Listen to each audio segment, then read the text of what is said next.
भगवान ना करे किसी भी माँ को ऐसी किसी परिस्थिति से गुजरना पड़े जो कि शील को गुजरना पड़ा। Because I am a volunteer nurse working in an old age home. कूदा, कहीं पे भी कूदा दिया, गैस लीक करवा दी, रेलवे ट्रैक पे चला दिया, मतलब हर जगह। इंडियंस को कोरियन कंटेंट इतना पसंद आएगा ये अभी लॉकडाउन से पहले तो किसी ने सोचा नहीं था। थोड़ी सी वो भी हो गई थी because I was like I don't want to over prep.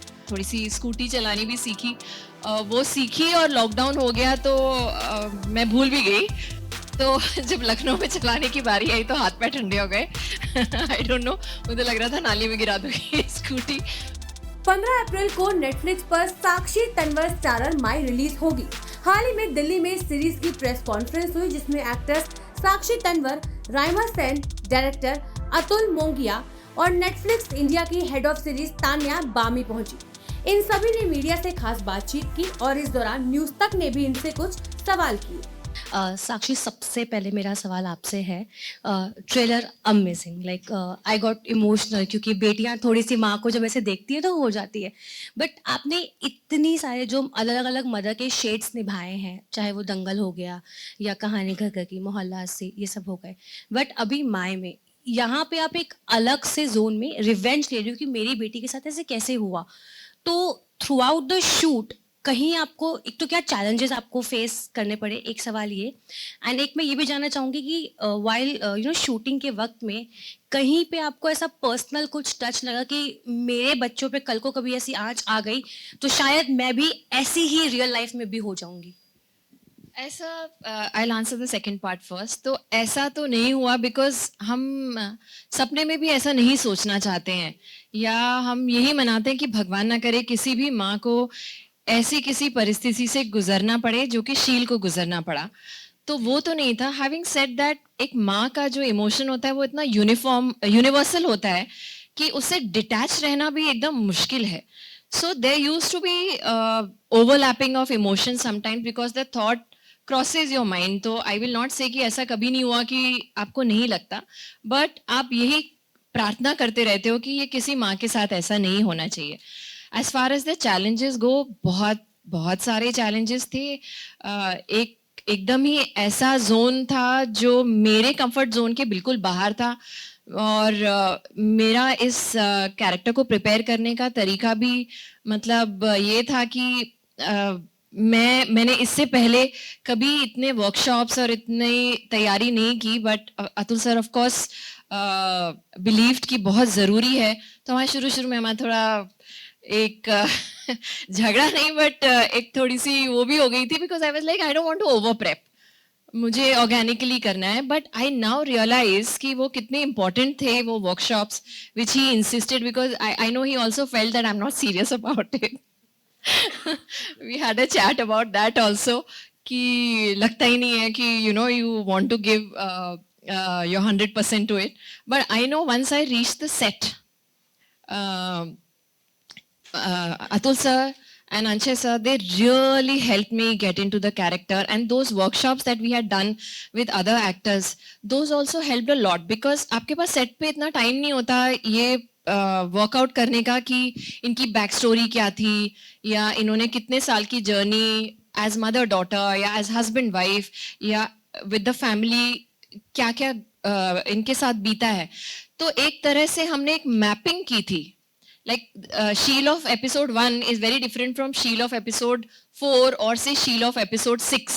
तो एक हमारी बहुत अच्छी सी एक अंडरस्टैंडिंग थी where we knew कि this is Sheel of episode 1, they would tell me ये Sheel of episode 3 है and इसमें ये वाला emotion prominent है। So he was always there to guide and that really helped. Apart from that, of course, थोड़ा हम लोगों की थोड़ी सी technical training भी हुई थी because I'm a volunteer nurse working in an old age home। तो थोड़ी सी nurse training, थोड़ी sign language भी सीखी because जो बेटी का character है वो हमेशा साइन लैंग्वेज में कम्युनिकेट करता है। थोड़ी सी स्कूटी चलानी भी सीखी, वो सीखी और लॉकडाउन हो गया तो मैं भूल भी गई।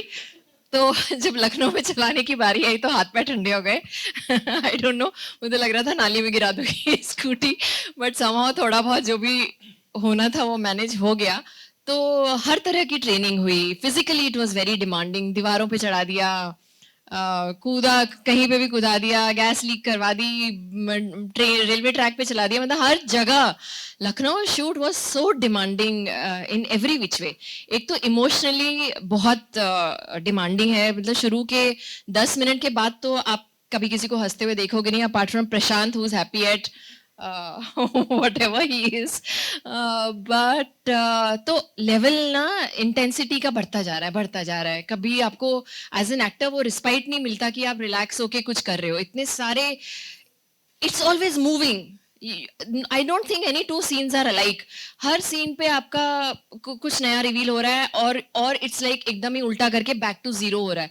So that graph is so fast moving. It was so strenuous कि हर लेवल पे चैलेंजेस थे. नाइट शूट्स थे, और दिन में हम जिस होटल में ठहरे थे वहां पे रिपेयर रेनोवेशन चल रही थी, तो दिन में भी सोना नहीं होता था, ठाक ठाक ठाक चलता रहता था.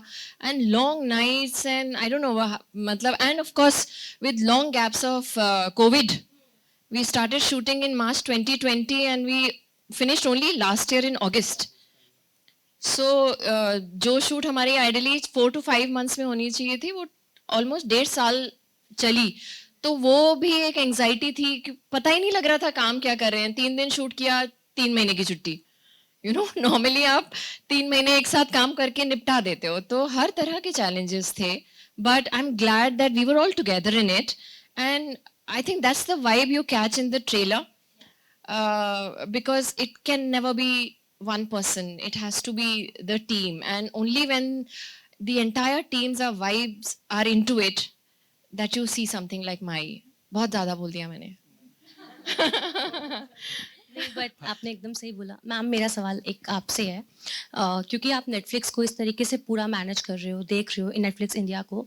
बट पर्सनली अगर हम नेटफ्लिक्स के बाकी शोज देखें, फॉरेन के जो शोज होते हैं वो एक अलग उसमें होते हैं, उनमें अलग, like for example squid game हो गया. इस तरीके से नेटफ्लिक्स के अभी जो आपने पिछले शोज की बात करी, उसमें जैसे ये काली काली आंखें और ये सब था, तो कहीं ना कहीं कुछ आपको लगा कि मे बी हम और थोड़ा इसमें इम्प्रूव कर सकते हैं? क्योंकि most of the time second जो सीजन है, ये अभी एक नया नेटफ्लिक्स में आ रहा है कि नया सीजन होगा, उसमें आपको कहानी पता चलेगी. तो कहीं आपको ऐसा कुछ चैलेंजेस जो आप फेस करते हो पर्सनली, कि नेटफ्लिक्स इंडिया में और नेटफ्लिक्स ग्लोबल में ये चीज़ें देखने को मिल रही है? आई थिंक हर जगह की कहानी अलग होती है. अब इंडियंस को कोरियन कंटेंट इतना पसंद आएगा, ये अभी लॉकडाउन से पहले तो किसी ने सोचा नहीं था. स्पेनिश कंटेंट पसंद आएगा, ये हमें पता नहीं था. तो आई थिंक लॉकडाउन में एक कंटेंट की डिस्कवरी हुई है, और वो सिर्फ कोरियन और स्पेनिश कंटेंट के बारे में नहीं है. वो एक्चुअली अगर आप देखें, हमारी कितनी सारी साउथ सीरीज, फिल्म्स, वो सब भी डिस्कवर हुई हैं. इतने बड़े बड़े टाइटल्स लाइक नवरसा, पावक अदैगल, ये सब लोगों ने देखा है, और ये नहीं कह सकते कि सिर्फ साउथ के लोगों ने देखा है. तो आई थिंक लॉकडाउन में बहुत सारे चैलेंजेस आए, जैसे साक्षी ने बताया, लेकिन बहुत फेमिलियरिटी हो गई कंटेंट के साथ. एक यूनिवर्सैलिटी आ गई है कंटेंट में, जो अच्छी कहानियों के बारे में होता है.